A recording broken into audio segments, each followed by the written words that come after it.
মুর্শিদাবাদে থাকে পীর বাবা, ওনাকে খুব মানে আকাশ। ও বসে বসে ওই মালিকের নাম জপ করছে। আকাশের গলায় সবসময় একটা চেন থাকে, সবসময় অলওয়েজ। ওটার মধ্যে মালিকের কিছু দেয়া আছে, ওই বিষয়টা নিয়ে ওর কপালের মধ্যে ঠেকায়, ও নর্মাল হয়ে যায়।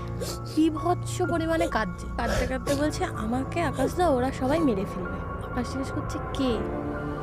বলছে কে আমি জানি না। আমার রাত্রির বেলা বুকের উপরে উঠে আমার গলা টিপে ধরেছে। উইদিন 5 মিনিটস আবার চেঞ্জ।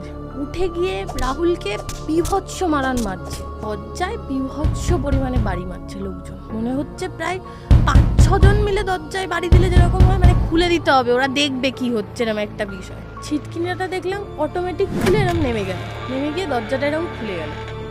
তো এই বাড়িটাতে যিনি সুইসাইড করেছিলেন, তিনি এই বাড়িটা হওয়ার সময় সুইসাইড করে নিয়েছিলেন। ইনিও এখানে ভাড়া থাকতেন, ও ওইখানে গলায় দড়ি দিয়ে সুইসাইড করেছিলেন। রাহুল আর তমার আগেও একটা কাপল এই বাড়িতে ভাড়া ছিল, সেই মহিলাটাও গলায় দড়ি দিয়ে সুইসাইড করে নিয়েছিল ছোট্ট বাচ্চাকে রেখে। অতৃপ্ত আত্মা ওখানে অলরেডি ঘুরছে। 3টে। 3 নম্বরটা ওর বর। 3 নম্বরটা ওর বর।